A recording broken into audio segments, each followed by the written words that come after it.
아니, 이게 말이 돼? 한국에게 이런 대재앙이? 한국으로 여행 온 여성 인플루언서. 지하철을 타고 이동 중에 창문 밖에 한국의 모습을 보고 경악하고 있습니다. 하지만 지하철에 함께 탑승한 한국인들은 태연한 모습입니다. 과연 한국의 지하철에선 무슨 일이 벌어지고 있는 것일까요? 여러분 오랜만입니다. 오늘은 영국 런던에서 날아온 따뜻한 사연을 여러분께 들려드리고자 합니다. 오늘의 이야기 시작합니다. 아 참, 여러분의 구독과 좋아요는 태풍도 물러가게 합니다. 저에게 사랑의 하트 한번 쏴주세요. 안녕하세요. 제 이름은 엘린입니다. 저는 런던에서 태어나 대학을 졸업하고 직장을 다니던 중 휴가 때마다 해외여행을 하며 올린 영상들이 주목을 받기 시작하면서 회사를 그만두고 여태까지 모은 돈을 가지고 현재 세계 곳곳을 여행하며 각 나라의 멋을 알리는 여행 인플루언서로 활동 중이에요. 제가 며칠 전 한국에 다녀왔는데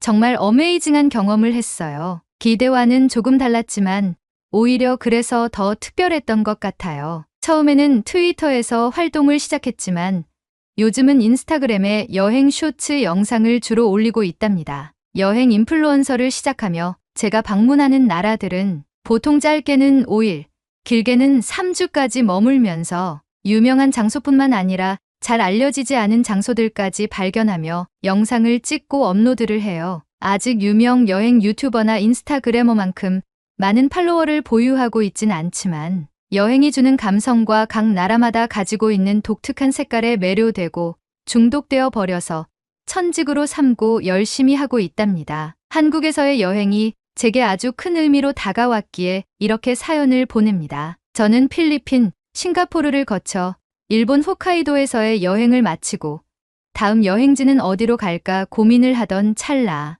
일본 바로 옆에 있는 한국으로 넘어가 보기로 했어요. 한국은 최근 전 세계적으로 한국 문화가 정말 핫하잖아요. K-팝으로 시작해서 K-푸드, K-드라마 등 전 세계인의 사랑을 받고 있는 한국이라는 땅에서 직접 영상을 찍고 한국의 문화를 깊숙이 느낄 수 있는 영상까지 만들어서 올리면 조회수와 좋아요가 폭발할 것 같다는 생각이 들었죠. 그래서 저는 무작정 비행기 티켓을 사서 신치토세 공항으로 출발했어요. 하지만 처음부터 순탄하지 않았죠. 한국의 기상 상황 때문에 비행기가 결항됐다는 소식을 듣게 된 거예요. 정말 당황스러웠지만 그렇다고 포기할 수는 없잖아요. 저는 무조건 한국으로 들어가겠다는 생각이 제 머릿속을 잠식하더니 결국 간신히 비행기 티켓을 다시 구해서 비행기에 탑승하였고 걱정과 달리 비행기는 이륙하였고 인천공항으로 향했어요. 한국으로 가는 짧은 비행 중에도 기상이 좋지 않아서 비행기가 좀 요동쳤지만 그래도 한국에서 오래 머물 계획을 하고 맑은 날이 오면 많이 찍어 올려야지 하는 기대를 하면서 설레는 마음으로 한국에 도착했어요. 그렇게 저는 인천공항에 도착했고 깔끔하고 조용한 내부에 비해 밖은 혼란 그 자체였어요. 비가 내리는데 휘몰아치는 수준이었죠. 이런 날씨에 비행기가 착륙을 했다는 것 자체가 믿기지 않을 정도로 하늘에서 많은 비를 뿌리고 있었어요. 비의 기세에 휴대폰으로 일기예보를 찾아봤는데 깜짝 놀라고 말았죠. 일기예보에는 모든 요일이 다 비로 표시되어 있는 거예요. 심지어 제가 도착한 다음 주에도 계속 비예보가 되어 있었죠. 이렇게나 많은 비가 온다는 게 믿기지 않았어요. 런던보다 많은 비를 뿌린다는 게 이해가 되지 않았죠. 제가 컨텐츠에서 봤던 한국의 모습은 맑고 청명하고 아름다운 하늘을 보여주는 한국의 모습이었고 여름의 한국 날씨는 무더울 것이라는 내용도 찾아봤던 터라 당혹감을 감출 수 없었죠. 비가 쏟아져서 한국의 멋진 모습을 제대로 영상에 담지 못할까봐 걱정이 되기 시작했어요. 하지만 포기할 순 없었죠. 마음을 다잡고 카메라를 켜고 인천공항에 쏟아지는 비를 배경으로 첫 촬영을 시작했어요. 한국에 도착했고 많은 비가 나를 반긴다. 앞으로의 험난한 여정이 될 것이지만 한국 문화가 유명한 만큼 나에게 좋은 추억을 줄 것이다 등 기대와 걱정이 섞인 멘트를 하며 촬영을 마친 후 저는 숙소를 알아보기 위해서 휴대폰으로 검색을 시작했어요. 카메라는 삼각대를 설치해서 저를 계속 찍었고 저는 서울 시청역 근처에 위치한 레지던스를 예약했어요. 지하철을 이용하여 숙소로 가기 위해 안내데스크에 지하철로 향하는 길을 안내받으며 물어봤어요. 한국은 맑고 청명한 하늘로 영상에 많이 소개되던데 왜 이렇게 비가 많이 오나요? 그러자 안내데스크의 직원이 제게 말했어요. 고객님, 한국은 지금 장마라고 불리는 우기 시즌이 시작됐거든요. 하지만 비 오는 한국의 정취도 만족하실 겁니다. 즐거운 여행 되세요. 저는 깨달았어요. 완전히 나를 잘못 잡았다는 생각이 들었죠. 비가 계속 오는 한국이라니 걱정이 앞섰죠. 그래도 이왕 이렇게 된 거 안내데스크에서 직원이 말한 대로 비 오는 한국의 정취도 좋겠지라는 생각을 하며 지하철로 향했어요. 숙소로 이동하기 위해 지하철을 타고 가는데 비가 오는 중에도 한국에 있다는 생각만으로 설렘을 느꼈어요. 평소 한국 문화와 컨텐츠를 많이 즐긴 저로서는 성지에 들어와 있는 것처럼 기분이 좋았죠. 지하철이 달리는 중에 지상으로 올라오며 한강 다리를 건널 때 창밖으로 보이는 드넓은 한강과 주변의 건물들을 보니 한국에 와 있다는 사실이 더욱 실감났어요. 비가 많이 와서 지하철에서 내린 후 지하철역 안에 위치한 편의점에서 우산을 사고 숙소로 향했죠. 숙소에 도착하자마자 비에 젖은 옷을 갈아입고 간편한 복장으로 갈아입은 후 밖으로 나왔어요. 이왕 즐기는 거 제대로 즐겨보자는 마음에 한국에서 가장 먼저 가보고 싶은 곳으로 향했죠. 제가 가장 먼저 가보고 싶은 곳은 경복궁이었어요. 한국의 전통과 현대가 어우러진 그곳이 정말 궁금했거든요. 비록 비가 내리고 있었지만 그 우중충한 날씨에도 불구하고 공항의 안내데스크 직원의 말처럼 경복궁이라면 한국의 정취와 멋을 담아낼 수 있을 거라고 생각했어요. 경복궁으로 걸어가며 이동하는 길에 드넓은 광장이 눈에 보였어요. 광장에 도착하니 양옆으로 높이 솟은 현대적인 건물들이 광장을 감싸고 있었고 그 사이로 경복궁의 입구가 보였어요. 정말 현대와 전통이 잘 어우러진 느낌이었죠. 그 와중에 두 명의 동상이 아주 눈에 띄었어요. 마치 우리 런던에서 빅토리아 여왕비나 윈스턴 처칠경의 동상이 국회의사당 앞에 서 있는 모습과 흡사했죠. 광장에 가까이 다가가니 이순신이라는 장군의 동상과 세종이라는 왕의 동상이 있었어요. 나라를 대표하는 인물들의 동상일 것이라는 추측이 들었던 저는 가까이 가서 내용을 살펴봤어요. 이순신 장군은 과거 일본의 수백 척의 수군을 단 13척의 군함으로 막아낸 영웅이고 세종왕은 한국이 사용하는 한글을 창제한 왕이더라고요. 어떻게 보면 지금의 대한민국을 있게 한 대단한 인물들이라 경복궁 앞 광장에 이렇게 커다란 동상으로 모셔놓았구나 하는 생각이 들었어요. 빠지지 않고 이런 부분도 촬영하며 카메라를 놓지 않고 경복궁으로 향하는 길에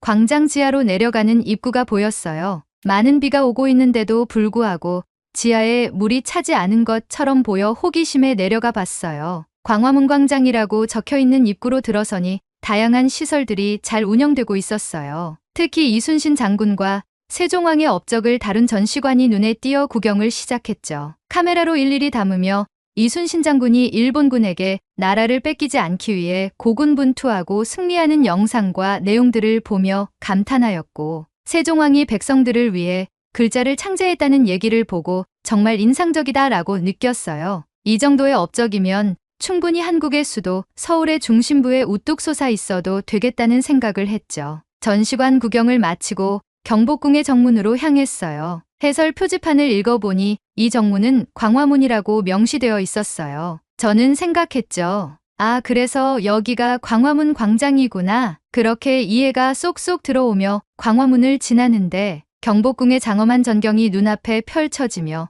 한국의 전통 건축물의 멋을 그대로 느낄 수 있었어요. 비가 와서 그런지 더욱 고요하고 신비로운 분위기가 감돌았죠. 이게 바로 비 오는 날의 한국의 정취인가 하는 생각이 들었죠. 그런데 그 순간 갑자기 하늘에서 천둥번개가 치며 바람이 거세지기 시작했어요. 비도 점점 강해져서 우선 몸을 피해야겠다는 생각에 근처에 비를 피할 수 있을 만한 건물로 뛰어 들어갔죠. 비를 피하면서 다시 경복궁을 바라보는데 어디서 본 듯한 느낌이 들었어요. 네, 맞아요. 킹덤이라는 넷플릭스 시리즈가 떠오르는 거예요. 과거 한국의 전통 배경에 좀비들이 나오는 드라마였는데 지금의 경복궁과 비 오는 날씨가 마치 킹덤의 한 장면처럼 느껴졌어요. 그 순간 문득 이 분위기를 영상에 담아보면 정말 좋겠다는 생각이 들었어요. 그래서 우산을 챙겨 들고 다시 밖으로 나가 경복궁의 어둡고 무서운 분위기 느낌을 내며 카메라에 담기 시작했어요.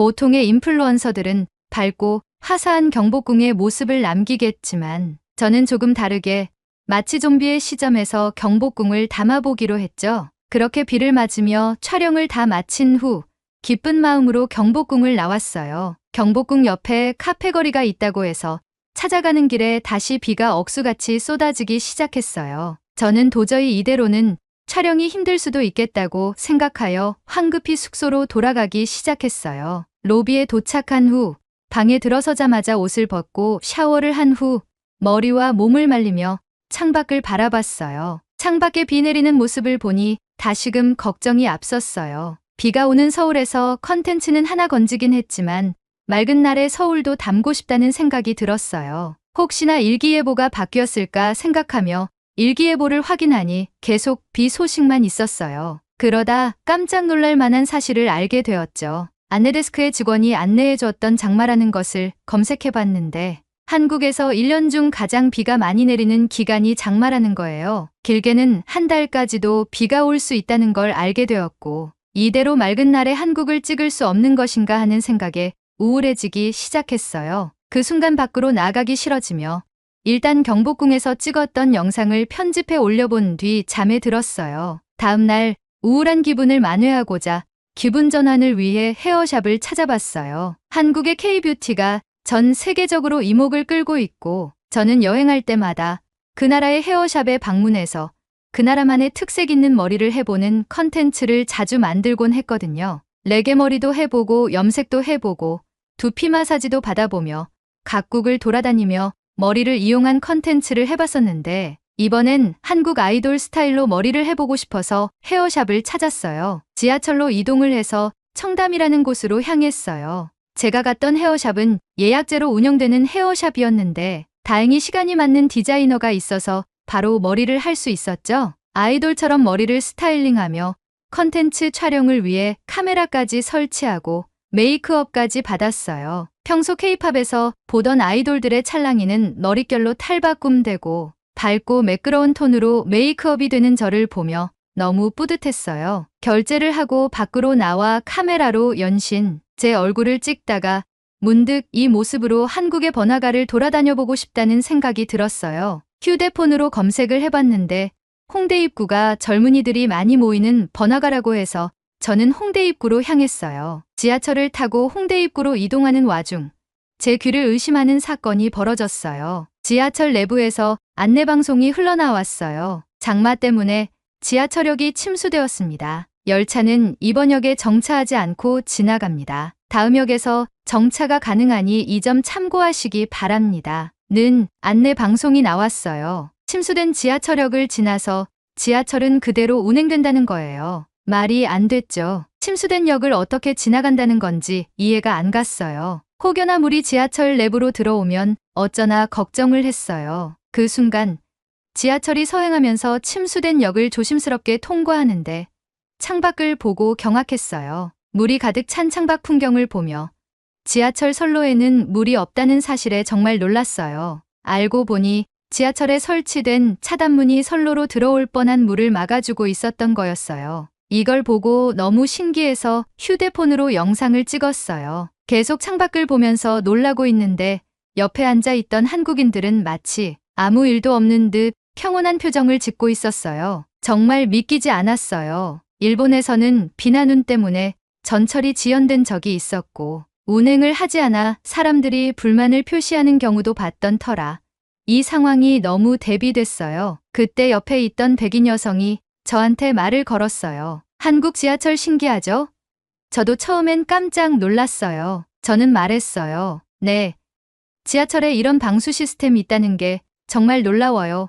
한국은 모든 지하철역이 이렇게 되어 있나요? 백인 여성이 말했어요. 네, 맞아요. 서울은 다 이렇게 되어 있어요. 한국에서 두 번째로 큰 도시인 부산도 이렇게 되어 있고요. 이건 스크린도어라는 거예요. 사람들이 지하철이 올 때 선로에 떨어지는 것을 방지하기 위해서 만들었다고 하더라고요. 이게 비 올 때 차단되는 차단문이 아니라 스크린도어라는 사실에 놀라움을 금치 못했어요. 런던에서는 이렇게까지 스크린도어가 되어 있는 역이 많지 않았고 스크린도어가 있음에도 불구하고 폭우가 쏟아져 홍수가 일어나면 지하철 운행이 전면 중단되거든요. 스크린도어가 지하철 선로로 물이 유입되는 것을 막지 못하기 때문이죠. 저는 백인 여성에게 물었어요. 그럼 모든 역의 스크린도어가 물을 막아주는 용도로 되어 있나요? 그녀는 대답했어요. 서울은 지상철, 지하철로 구분이 되어 있어요. 지상에 있는 지하철역도 스크린도어가 설치되긴 한데 아마 안전으로부터 보호하려고 하지 않았을까요? 정말 신기해서 저는 다시 물었어요. 그럼 이런 침수나 자연재해에도 지하철이 운행을 하기 위해 스크린도어가 설치된 게 아니라 사람들을 보호하기 위해 고안해 낸 거군요. 백인 여성은 친절하게 설명을 이어갔죠. 저도 여기 유학 와서 잘 모르지만 그렇지 않을까요? 제가 이때까지 살아본 한국은 치안과 안전에 민감할 정도로 관심을 쏟는 것 같아요. 범죄나 사고 발생률이 극히 드물어요. 아마 이것도 그러한 용도지 않을까요? 그런데 갑자기 흠칫할 만한 일이 일어났어요. 옆에서 한 아주머니가 슬그머니 일어나시더니 유창한 영어를 쓰시며 저희에게 말을 거셨어요. 원래 지하철에 날리는 먼지와 지하철이 들어올 때 불어오는 바람을 막고 선로로 사람이 떨어지는 것을 방지하기 위해서 설치한 거예요. 안전한 게 제일 우선이기 때문에 만들어 놓은 스크린도어가 폭우로 내린 비까지 막아주는 것도 대단한 거죠. 저는 아주머니에게 말했어요. 와, 아주머니 영어를 되게 잘하시네요. 한국은 정말 대단한 것 같아요. 유행하는 한국 문화를 넘어서 한국의 안전까지 전 세계인들이 배워가야겠네요. 제 말을 들은 아주머니가 웃으면서 얘기했어요. 그래요. 많이 와서 많이 배우고 해요. 우리도 영어를 배우고 다른 나라에 본받을 점을 찾는 것처럼요. 그렇게 우린 화기애애하게 얘기하기 시작했어요. 카메라를 끄고 서로에 대한 얘기를 주고받기 시작했죠. 백인 여성은 핀란드에서 유학 온 KT였어요. 추운 나라에서 따뜻한 나라로 유학을 결정했는데 한국의 문화산업이 미래에 비전이 있을 것 같아 한국을 선택했다고 하더군요. 그녀는 한국의 문화를 배우며 한국에서의 유학 생활을 즐기고 있었어요. 그리고 유창한 영어를 구사하시는 아주머니는 남편이 미국에 파견 가서 일을 하고 있고 딸이 미국에서 유학 중이라고 했어요. 남편과 딸이 같이 미국에 가 있고 혼자 한국에 남아 계신다고 했죠. 영어를 할 줄 몰랐지만 가족과 소통을 하며 영어를 배우는 중이라고 했어요. 자신은 타지에 나가는 게 싫고 한국이 좋아서 혼자 남은 거라고 하며 한국이 제일 살기 편하다고 했어요. 저는 그들과 대화를 나누다가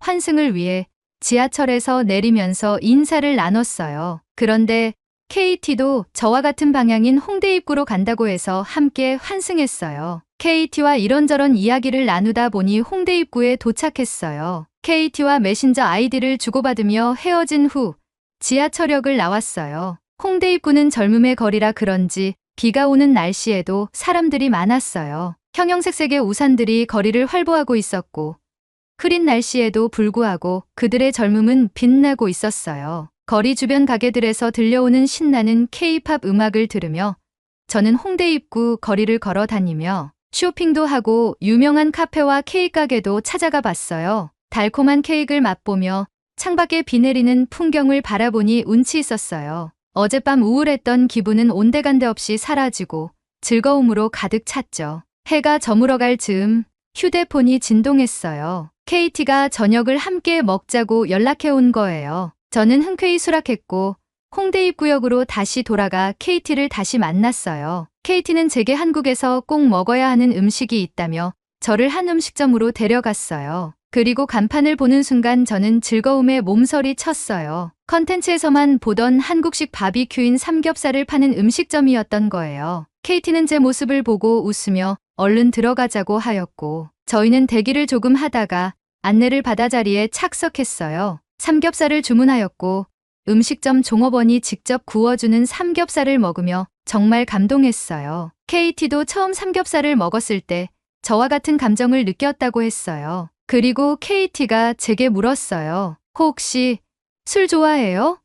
삼겹살에는 한국식 술을 먹어야 돼요. 저는 좋다고 말했어요. KT가 자연스레 한국말로 주문을 하였고 우리는 한국식 소주와 맥주를 섞어 마시는 소맥이라는 것도 함께 마셔봤어요. KT가 술을 섞어주는데 한국 컨텐츠에서 봤던 장면이 떠올랐어요. 같이 잔을 부딪히고 소맥을 한번 마셔봤는데 정말 깔끔하고 목 넘김이 좋더군요. 우리는 맛있는 음식을 즐기며 이런저런 이야기를 나눴어요. KT는 제 인스타그램을 팔로우해주고 영상을 올리면 좋아요도 많이 눌러주겠다고 했어요. 그렇게 우리는 맥주집으로 자리를 옮겨 더 많은 이야기를 나눈 후에 헤어졌어요. 다음 날 아침부터 많은 비가 내리기 시작하기도 하고 전날 먹은 술 기운인지 머리도 조금 아파서 그날은 전날 찍은 영상을 편집해서 올리기로 했어요. 2가지 영상으로 만들었죠. 하나는 한국 지하철의 놀라운 방수 시스템을 다룬 영상, 또 하나는 삼겹살과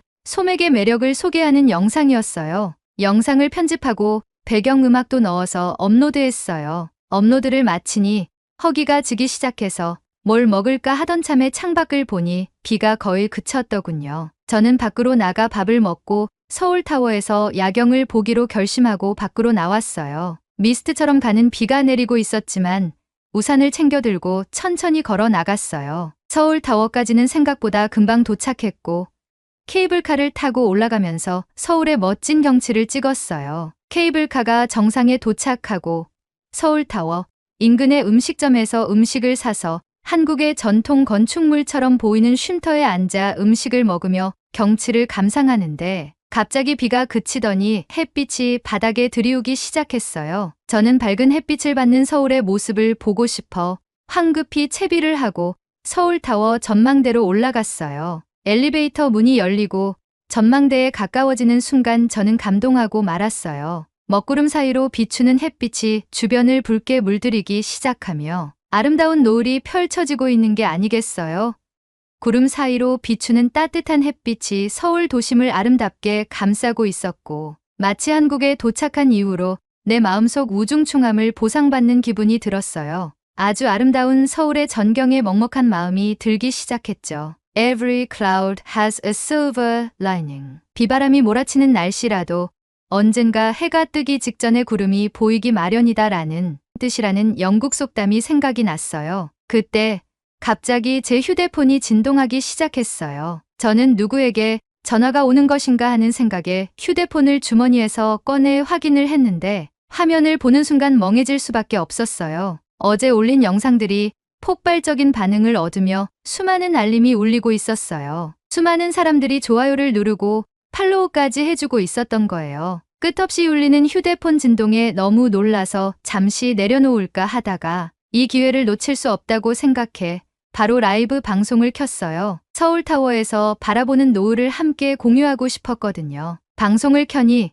영어, 한국어, 그리고 스페인어를 사용하는 사람들이 채팅창을 가득 채웠어요. 모두가 한국의 노을이 정말 아름답다고 감탄하더군요. 저는 장마철에 한국을 방문해서 어려움도 있었지만 지금 이 순간이 마치 선물 같다고 말했어요. 앞서 제가 말한 영국 속담을 얘기하며 앞으로의 밝은 날을 기대하며 더 좋은 컨텐츠로 보답하겠다고 다짐하며 감사의 인사를 전했어요. 라이브 방송을 종료한 후 지는 해를 바라보며 생각했어요. 한국은 처음엔 저에게 시련을 주는 나라처럼 느껴졌지만 결국 가장 큰 선물을 준 고마운 나라였어요. 비록 이번에는 장마철이라 한국의 멋을 완전히 담아내지 못했지만 맑은 날 다시 한국을 찾아 사계절의 한국을 영상에 담아봐야겠다고 굳게 다짐했어요. 한국의 사계절 중 언제 가장 한국의 멋을 잘 담을 수 있을까요? 추천해 주시면 그 계절을 시작으로 해서 사계절을 담아볼게요. 그리고 혹시나 인스타그램을 통해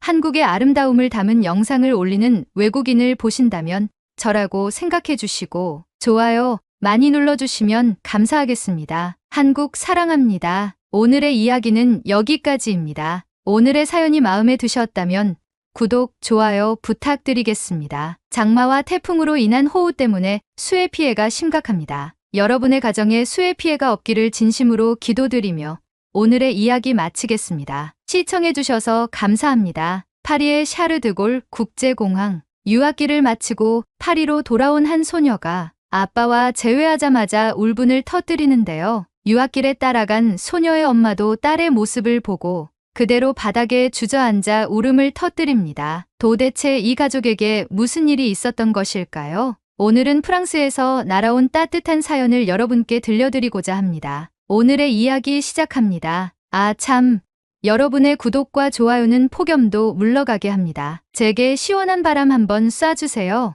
안녕하세요. 제 이름은 엘로디 마르탱입니다. 저는 프랑스에서 태어났어요. 파리올림픽에서 제가 하고 있는 스포츠가 한국에서 주목을 받는다는 내용을 알고 이렇게 제보를 합니다. 저는 유년 시절부터 탁구에 남다른 재능을 보였습니다. 탁구채는 4살 때부터 잡기 시작했고 집에서 단순히 부모님과 즐기던 핑퐁놀이가 지금의 탁구 선수를 준비하는 지망생이 되었죠. 부모님은 제가 어릴 적부터 탁구에 관한 재능을 일찍부터 알아보시고 아낌없이 지원해 주셨습니다. 소위 말하는 탁구 영재라는 소리까지 들으며 저는 탁구대와 탁구채와 함께 지금까지 인생을 살아왔죠. 제 꿈은 단 하나였습니다. 바로 프랑스를 대표하는 국가대표 탁구 선수가 되는 것입니다. 이제부터 제가 프랑스를 대표하는 국가대표 탁구 선수가 되려고 하는 잊지 못할 사건을 여러분께 들려드리려 합니다. 제가 9살이 되던 해 탁구 선수로 국가대표까지 올라가기 위해서는 더 높은 수준의 실력이 필요하다는 부모님의 판단으로 저에게 탁구가 국기인 중국으로 유학을 권유하셨습니다. 저는 비교적 유복한 집안에서 태어났습니다. 프랑스에서 금융업에 종사하시는 아빠가 하나뿐인 저를 위해 아낌없는 지원을 해주겠다고 말씀하시며 엄마와 함께 중국으로 넘어가라고 했죠. 제가 중국으로의 유학을 고민하고 있을 때 도쿄 올림픽에서 중국이 금메달을 휩쓸어가는 모습을 보며 나도 중국에서 탁구에 관한 우월한 시스템에서 공부를 하면 빠른 시기에 국가대표를 달 수도 있지 않을까 하는 생각이 들었습니다. 결국 부모님과 저는 중국으로 유학을 결심하게 되었습니다. 하지만 중국에서의 생활이 걱정이었습니다. 프랑스와 다른 이념을 가지고 있는 국가이고 동양의 문화권이 생소했기 때문입니다. 하지만 제가 선택한 길이고 도전해보기로 마음 먹었기 때문에 긍정적인 생각만 가지고 중국행 비행기에 몸을 실었습니다. 하지만 중국에 도착하자마자 탁구 유학은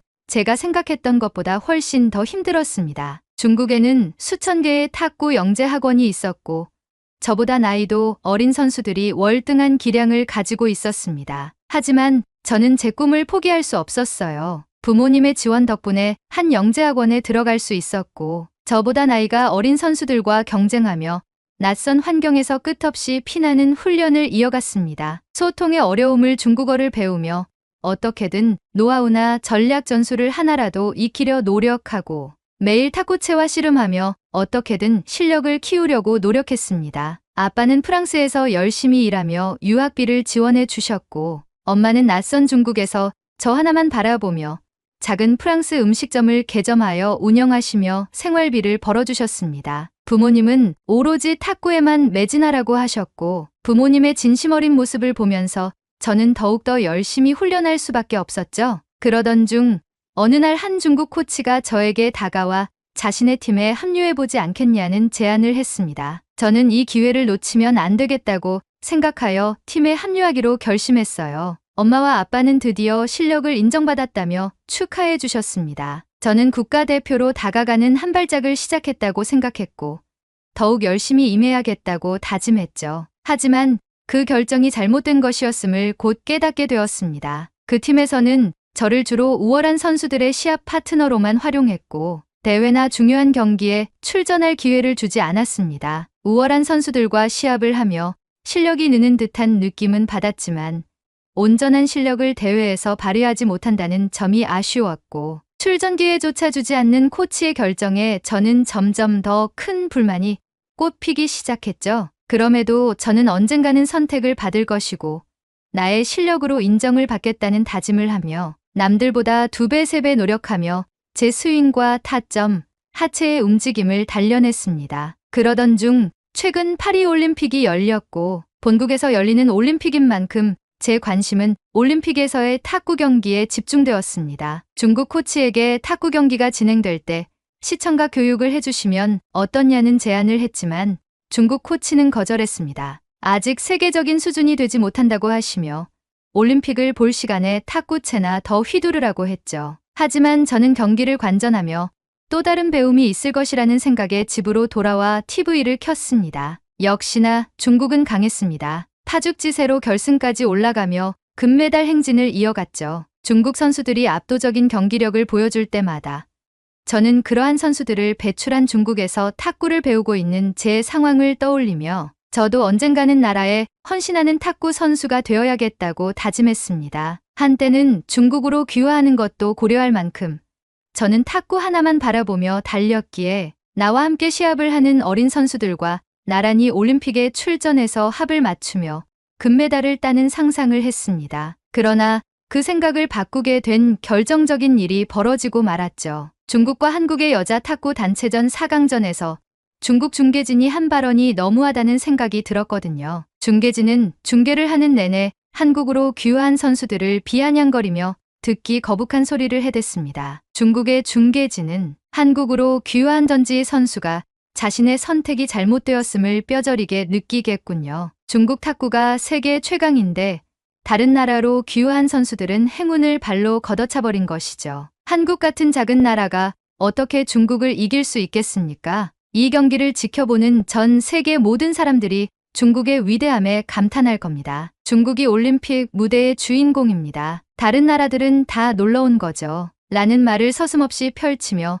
중국의 위대함을 시청자들에게 각인시키려는 듯한 모습을 보였습니다. 중국의 사상교육이 도를 지나칠 정도라는 얘기를 몇몇 선수들에게 들었던 저로서는 이 모습을 직접 겪어보니 충분히 이해가 되었습니다. 중국 중계방송에서 퍼지는 이러한 말들을 들으며 저는 마음이 싸늘해졌습니다. 그들의 자국 선수들에 대한 찬사와 외국 선수들에 대한 폄하, 그리고 자기 나라의 위대함에 흠뻑 취해 불편한 말도 서슴지 않는 모습을 보고 중국에서의 생활에 대한 회의감이 들기 시작했습니다. 제가 팀에서 시합 파트너로만 이용되고 외국인이라는 이유로 차별받았던 모습들이 머릿속을 스쳐 지나갔습니다. 화가 치밀어 올랐죠. 하지만 끓어오르는 화를 참을 수밖에 없었습니다. 중국의 탁구 실력이 대단한 것은 사실이었고 저는 그것을 배우기 위해 이곳에 왔기에 차별을 감수하고라도 실력을 키우려고 했고 탁구로서 최강의 자리에 서고 싶다는 승부욕에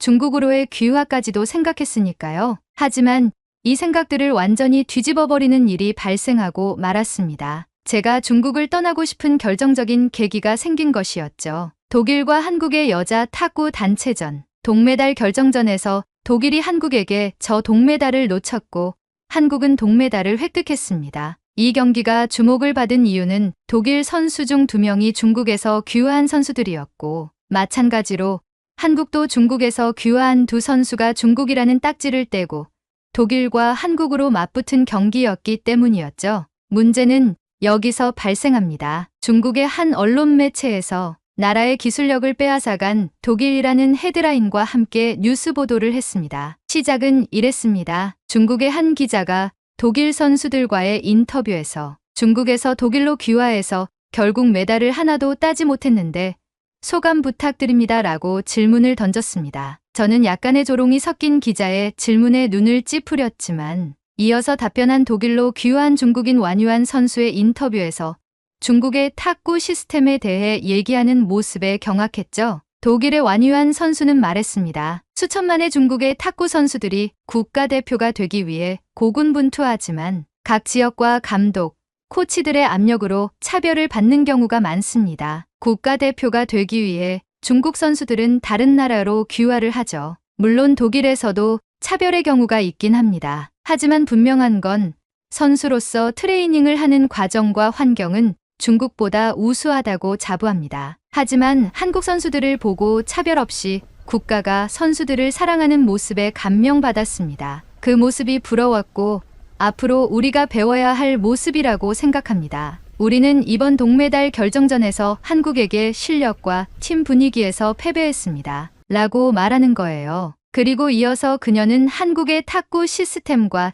팀 분위기를 다시 한번 언급하며 좋은 상대였다. 배울 점이 많다. 한국으로 귀화한 선수들에게 박수를 보낸다. 라고 말하며 인터뷰가 마무리되었습니다. 그 모습에 중국 매체는 이를 비판하며 중국의 우월한 탁구 유전자를 해외로 빼돌려 국가대표나 든 주제에 중국을 폄하하고 한국과 독일을 칭송하는 행태는 참을 수 없다고 신랄하게 비난했습니다. 중국 탁구협회는 완유한의 발언이 중국 탁구의 명예를 심각하게 훼손했다고 말했습니다. 그리고 이어서 중국 매체는 중국의 탁구는 국가의 국기로 지정될 만큼 체계적이고 합리적인 시스템이 구축되어 있고 수천만의 탁구 선수들과 수천 개의 탁구 영재학원이 있다고 언급하였습니다. 그리고 올림픽과 같이 큰 경기에 출전하는 국가대표 선수들에게 경기장에서 맞붙는 선수들의 스타일을 파악하여 대전 상대를 골라 트레이닝을 하고, 이 시스템은 전 세계가 인정하는 강력한 시스템이라고 강조했습니다. 그리고 중국 탁구협회에서는 완유안의 발언은 자극적이고 중국의 국가적 이미지를 실추시키기에 충분한 발언으로 판단하여 엄중하게 대처할 것이라는 말까지 했죠. 이 말을 들은 저로서는 충격을 받을 수밖에 없었습니다. 저는 중국이 자국 선수들에게만 집중하고 제가 현재 시합 파트너로서 참여하는 것이 단순히 제 기량을 높이기 위한 선의의 경쟁이 아닌 자국의 선수를 키우기 위한 이미지 트레이닝의 도구였다는 생각이 강하게 들었기 때문입니다. 외국인 선수들에 대한 차별과 적대적인 태도를 보이는 것에 더 이상 참을 수 없었습니다. 그리고 중국이 자국에서 태어난 국가대표의 초석이 되는 탁구 영재들에게만 사랑을 쏟는 느낌을 받았고, 이곳에서의 생활은 무의미하다는 생각이 들었습니다. 한때 제가 탁구 실력을 충분히 키워 중국으로 귀화까지 생각했던 마음조차 부끄럽게 만드는 발언들이었죠. 이제 이곳에서 더 이상 머무를 이유가 없다는 생각이 들었습니다. 말없이 멍하게 TV를 보던 저의 눈엔 눈물이 흘렀고, 저는 엄마에게 바로 전화를 걸고 말했어요. 중국에서의 생활이 싫어. 중국은 자신의 국민들만 챙기기 바빠. 나는 여기서 연습 도구로 사용되는 것 같아. 나 돌아갈래. 엄마는 제 말에 크게 놀라시긴 했지만 제 자초지종을 들으시고는 얼른 귀국하자는 얘기를 하시며 프랑스로 돌아갈 준비를 했죠. 아빠와 엄마는 서로 연락을 주고받으며 하루 빨리 프랑스로 돌아가기 위해 중국에서의 생활을 일사천리로 정리하셨고, 저는 엄마와 함께 프랑스로 돌아가는 비행기에 몸을 실었습니다. 프랑스로 돌아가는 비행기 안에서 저는 생각했습니다. 중국에서의 생활은 끝이 났지만 제가 중국에서 배운 탁구를 바탕으로 돌아가서 남들보다 한 발 더 움직이며 실력을 키우겠노라고, 그리고 세계대회에서만큼은 중국을 꼭 꺾어야겠다는 열정과 분노가 끓어오르기 시작했습니다. 그렇게 우린 프랑스로 돌아왔고, 파리의 샤르드골 국제공항에서 저와 엄마를 맞이하는 아빠는 말없이 저와 엄마를 끌어안아주며 눈물을 흘리셨습니다. 엄마도 중국에서의 생활이 고되었는지 눈물을 보이셨고, 부모님의 눈물에 죄송한 마음과 중국에 대한 분노가 울분으로 쌓이며 저도 눈물을 터뜨렸습니다. 그렇게 저희 가족은 재회하였고, 집으로 돌아와 저는 중국에서 제한되었던 유튜브를 보며 파리올림픽에서 탁구 경기를 찾아봤습니다. 그리고 중국 매체에서 화제의 발언을 한 완유안 선수의 실제 인터뷰를 찾아봤고, 중국 매체의 선동인지 사실인지 체크했습니다. 역시 완유안 선수의 말은 힘이 있었습니다. 완유안 선수가 인터뷰에서 한 팩트는 제 공감을 샀기 때문이죠. 중국의 탁구 선수 수는 3천만 명이 넘고 각각의 성별로 관리 감독하는 사람의 눈밖에 나면 실력과 상관없이 불이익을 겪음. 지금의 중국 탁구는 기술의 원활함이라는 목표를 두고 공장에서 탁구 로봇을 찍어내듯이 선수를 육성함. 선수 개개인의 특성과 개성은 없어진 지 오래 라는 내용으로 요약이 가능했고, 제가 중국 유학 때 겪었던 일들과 그대로 맞아 떨어졌습니다. 저는 중국의 탁구를 넘어 중국 자체에 대해 증오와 분노를 느끼며 이를 잇기 위해서 중국 선수를 제외한 유명 선수들의 움직임과 자세, 공략과 전술을 찾아보기 위해 뒤적거리다 한국의 신유빈 선수에 관한 기사를 접했습니다. 기사에서는 이번 파리올림픽에 출전한 한국의 탁구 선수 신유빈 선수는 한국으로 귀화한 선수들을 동료로 생각하고 아낌없는 사랑으로 그들과 함께한다. 귀화 선수들의 행복과 슬픔을 같이 공유하는 진정한 스포츠맨십을 보여준다. 한국의 팀 분위기의 주축은 신유빈 선수이고, 신유빈 선수가 포함된 팀의 분위기는 화목 그 자체이다 라고 전했습니다. 기사를 본 후 저는 신유빈 선수가 궁금해져서 신유빈 선수와 관련된 영상들을 찾아보기 시작했어요. 경기를 찾아보며 그녀의 놀라운 실력과 스포츠 정신에 깊이 감명받았습니다. 귀여운 외모 뒤에 숨겨진 그녀의 탁구 실력과 경기에서 패배한 후에도 상대 선수를 축하해주는 따뜻한 마음씨, 귀화 선수들에게 다가가 다정하게 힘을 불어넣어주는 모습을 보며 중국과는 다른 따뜻한 분위기를 단숨에 느낄 수 있었죠. 그리고 신유빈 선수에 대해 자세히 찾아보니 어릴 적 탁구 영재라는 소리를 들으며 자란 소녀가 한국의 국가대표가 되었더라고요. 이건 마치 제가 꿈꿔오는 인생의 방향성과 맞아 떨어진다는 생각이 들었습니다. 그러다 보니 한국의 신유빈 선수가 저보다 나이는 많지만 친구 같은 편안함과 친근감이 들기 시작했죠. 저는 신유빈 선수로 마음을 정화하고 다시 탁구채를 챙겨 탁구장으로 향했습니다. 어릴 적부터 가던 탁구장에서 저에게 탁구 영재 소리를 해주셨던 코치님을 만나고 오랜만에 성사된 만남에 코치님은 저를 대단히 반기셨어요. 그리고 파리올림픽이 끝날 무렵에 돌아온 제게 말씀하셨죠. 엘로디, 이번 올림픽에서 탁구 경기들을 많이 봤겠지만 우리 프랑스도 중국과 어깨를 나란히 할 정도로 실력이 많이 올라왔단다. 앞으로 힘내서 네가 이루고픈 국가대표라는 꿈을 향해 나아가 보자. 하지만 저는 중국에서의 충격이 아직 가시진 않은 상태라 가벼운 웃음을 보이고 탁구대로 이동했어요. 그런데 놀라운 일이 제 눈앞에 펼쳐졌죠. 코치님이 동양인 남성분을 데리고 오더니 제게 말을 걸었어요. 이번에 한국에서 파리로 유학을 오신 코치님이란다. 이 코치님이랑 차근차근 배워보길 바란다. 그렇게 저는 한국인 코치님과 랠리를 주고받으며 훈련을 진행했습니다. 그러던 중 한국인 코치님이 제게 말씀하셨습니다. 그것도 프랑스어로 말이죠. 엘로디는 폼이나 스윙 궤도는 훌륭해. 역시 영재 소리를 듣던 소녀가 맞구나. 하지만 상대를 공략하기 위해선 다양한 구질과 면, 컨트롤이 필요해. 쇼트와 커트도 섞어가며 다시 한번 랠리해보자. 그 순간 저는 묘한 기분이 들었어요. 중국팀에서 중국인 코치가 제게 버럭하던 피드백과 한국인이 프랑스어로 다정하게 얘기를 하는데 내용이 똑같았거든요. 저는 약간 얼떨떨하긴 했지만 다정하게 제 자세와 훈련을 봐주시는 한국인 코치님에게 마음이 열리기 시작했어요. 그렇게 3시간 동안의 탁구 훈련이 종료되고 저는 탈의실에서 옷을 갈아입고 밖으로 나왔어요. 그런데 한국인 코치님이 음료를 미리 사서 제게 마시라며 주는 것이 아니겠어요? 중국에서는 상상도 할 수 없는 일이 일어나니 순간 당황했죠. 그런데 한국인 코치가 저를 보며 말했어요. 엘로디, 네가 중국에서 탁구 유학을 마치고 돌아온 사실을 알게 되었어. 중국이 탁구 강국인 만큼 많은 훈련과 노력이 있었다고 생각해. 하지만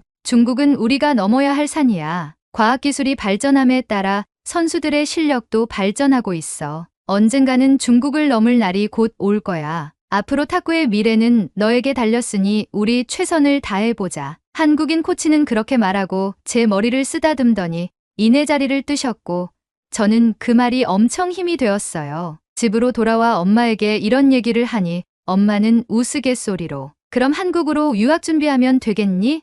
한국도 탁구 잘한다고 하더라. 말만 하렴 엘로디. 엄마는 너의 든든한 지원군이란다. 라며 오두방정을 떠셨어요. 방 안에 들어와 침대에 누워 여러 생각들을 하다 보니 신유빈 선수와 한국인 코치가 생각나며 한국인의 다정함에 중국 선수들이 귀화해서 잘 지내고 있는 게 아닌가 하는 생각도 들고 독일의 완유한 선수도 한국이 부럽다고 한 게 아닐까 하는 생각이 들었죠. 그런 생각을 하다 이렇게 사연을 씁니다. 한국인의 다정함에 모든 선수가 웃으며 스포츠를 즐기게 되고 귀화한 선수들의 노력에 박수를 보내주는 한국의 따뜻함에 감동했어요. 저는 비록 프랑스인이지만 그리고 프랑스를 대표하는 탁구 선수가 되겠다는 마음을 가지고 있지만 한국으로의 탁구 유학을 한번 생각해보는 계기가 되었죠. 중국에서의 가슴 아픈 일들은 저 멀리 버려두고 한국과 올림픽 대회 결승에서 만나는 날을 기대하며 연습에 매진하도록 하겠습니다. 그리고 국가대표가 되면 사연을 한번 더 보낼게요. 잊지 말아주세요. 한국 탁구 선수들 힘내요. 파리에서 날아온 감동적인 사연 어떠셨나요? 사연의 주인공이 프랑스의 국가대표가 되는 그날까지 응원하겠습니다. 국가대표가 되면 실명으로 사연을 읽어드릴게요. 오늘의 이야기는 여기까지입니다. 오늘의 사연이 마음에 드셨다면 구독, 좋아요 부탁드리겠습니다. 파리올림픽에서의 한국 대표팀 모두 수고 많으셨습니다. 2028 LA 올림픽에서 태극전사, 태극낭자들의 금메달을 향한 레이스를 응원하겠습니다. 시청해주셔서 감사합니다.